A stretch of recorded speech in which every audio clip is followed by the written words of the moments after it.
In the quiet of night, have you ever sat alone and wondered about the grand design of it all? The stars above, the earth below, so much beauty, so much mystery. The dance of life and death, what does it all mean? We live, we love, we lose. And then, our time is done. But what if there's more to the story than what we see? What if a single gentle truth gives meaning to every breath? This isn't a question to disturb you, but to softly awaken you.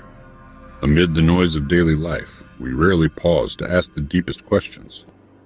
What if the most important journey is an internal one? To find a truth that gently resonates in your soul. Have you ever truly explored the idea of a deliberate creation, or simply accepted what you were taught? This isn't about proving anything now. It's about opening your mind to the possibility of purpose. We don't just exist. We seek to understand our existence. This is an invitation. Step away from the noise. And consider, what if the truth is not what you thought?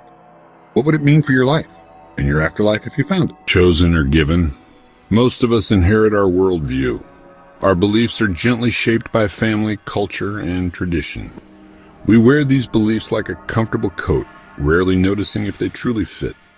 Sometimes we move through life without ever asking if these are really our own. But at some point, a gentle question arises. Did I choose what I believe?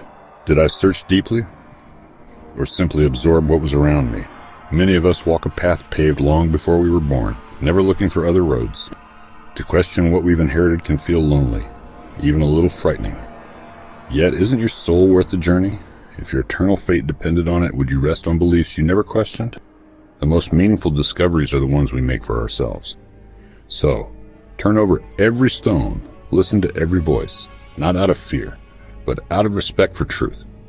The path may be given to you, but the destination is yours alone. Will you choose it for yourself? We're responsible for our families, our health, our work.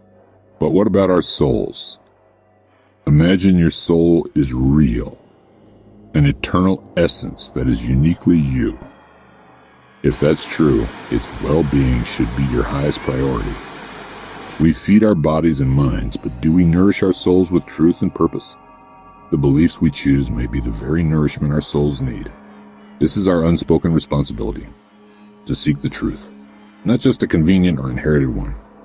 Ignoring this is a gamble of the highest stakes. What if, after this life, there is an accounting for how we fulfilled our soul's duty? Think of it like a hidden treasure in your backyard. Wouldn't you at least dig? The search for spiritual truth is like that. The potential reward is eternal peace. The chance, however small, is too great to ignore. The search is not about fear, but about hope. Treasure is not gold, but closeness to the source of all creation. Is that not worth searching for? Is that not worth searching for? Will you pick up the shovel? The finality of the horizon. One truth unites us all. We are all going to die. It's the one appointment we cannot reschedule. Yet so often, we live as if we have all the time in the world, gently postponing the search for meaning. Death is not a distant event. It begins the moment we are born. Every gentle tick of the clock brings us closer to that final horizon. Once we cross it, there's no coming back. The opportunity to learn, to choose, to change will be gone forever. Imagine standing at the shore, watching a ship disappear over the horizon. It's gone from sight, but not from existence. Death is that horizon, a limit to our sight, not necessarily the end of the journey. What if the choices we make now shape our welcome on the other shore? We research schools, houses, even restaurants. Shouldn't we give the same gentle care to our eternal fate? The search for truth cannot be a casual hobby. It deserves to be the most important work of our lives. To reach the end without exploring the most important question, that would be the quietest tragedy. The horizon is closer than it appears, but the time to seek is now. Will you wait, or will you begin? When you hear Islam, what comes to mind? For many, it's a word surrounded by misunderstanding and sometimes even fear. But what if its true meaning has been lost in the noise? Islam means submission, not subjugation, but gently turning toward the light, like a flower reaching for the sun. It's about surrendering to the one God, the creator of all. At its heart, Islam is about finding peace within yourself, with others, and with God. Muslims believe this is the same message shared by all prophets: Abraham, Moses, Jesus, and Muhammad. Islam is not a new religion, but the completion of a timeless message. Set aside preconceptions. Set aside preconceptions, and consider Islam as a path to peace and connection with your Creator. Isn't the desire for peace and purpose a universal human yearning? Many people wonder, do Muslims worship a different God? In truth, Allah simply means the God in Arabic. It is the same God worshipped by Abraham, by Moses, and by Jesus. Islam honors all these prophets and asks us to believe in them. Mary, the mother of Jesus, is deeply respected in the Quran. Jesus is cherished as a mighty messenger, not as God, but as a prophet who worshipped God. At the heart of Islam is the oneness of God. This respect for all prophets shows a beautiful continuity. God sent thee, same core message through many messengers. Worship me alone, and be good to my creation. Muhammad is seen not as the founder of a new faith, but as the final messenger in this unbroken chain. The Quran is believed to be God's last, carefully preserved message to humanity. The message is unity, peace, and justice. Islam is more than a belief. Islam is a way of life that shapes every action and intention. It's a complete framework for living justly and compassionately. Justice is at its heart. Stand firm for what is right, even against yourself or loved ones. Kindness and mercy are central. Care for the vulnerable. Honor parents. Help the poor. And protect the environment. Islam provides clear moral guidance not as restriction but as liberation from destructive desires. It's a blueprint for a world free from oppression and prejudice. The rights of every individual are sacred.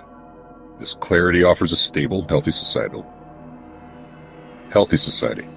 It's a path to a clean heart and a just world. This is not a demand but a gentle invitation. The Quran says, "There is no compulsion in religion. True faith must be a free, conscious choice." This message is simply an invitation to think, to question, to explore. In a world full of competing ideas, this is a call to consider the possibility of purpose. Imagine being handed a map to a treasure of infinite worth. You don't have to follow it, but wouldn't you at least look? The choice is yours. Keep your current path, or gently examine a new one. There's no pressure, no judgment, just a hope you'll seek truth with an open mind. The decision and its consequences are yours alone. Will you open the map? Will you compare it to the one you have? This is a gentle knock on the door of your heart. Will you answer? The challenge of an open book. If Islam is the truth, its proof should be accessible to everyone. Muslims believe the Quran is that proof, the direct word of God preserved to this day. The Quran itself invites you to look closely. Will they not then ponder over the Quran? It gently asks us to reflect, to search for any flaw or contradiction. For centuries, billions have read and studied it, and Muslims believe it stands unchallenged. Here is a gentle invitation for you. Find a translation and read it with a neutral mind. Don't just read. Ponder, reflect, and ask yourself, what if this is true? Read the stories of the prophets, the guidance, the descriptions of mercy and justice. Let the words resonate softly within you. See if they answer your soul's questions. Don't rush to judgment. Just read and reflect. This is a challenge of intellectual and spiritual honesty. Will you accept it? Before the curtain falls, we began with a question, a gentle what if. We've explored purpose, responsibility, and the urgency of our limited time.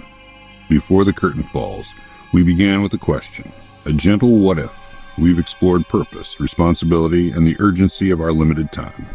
Before the curtain falls, we began with a question, a gentle what if. We've explored purpose, responsibility, and the urgency of our limited time. We've seen Islam as a path of peace, honoring prophets and offering a just framework. This is an invitation to seek, not a demand to believe. The final challenge is to read the book that claims to be God's last message. We don't know when our curtain will fall. To reject guidance without ever looking at it would be a quiet tragedy. The responsibility and choice are yours. To dismiss a message, you must first understand it. If Islam is false, you lose nothing by reading. If true, you gain everything. The stakes are too high for willful ignorance. Seek the truth with all your heart. Don't let the door close before you peek through it. Before it's too late. What is your heart telling you right now? Let your heart respond before your mind interrupts. If something inside you stirred, don't ignore it. That's your sign.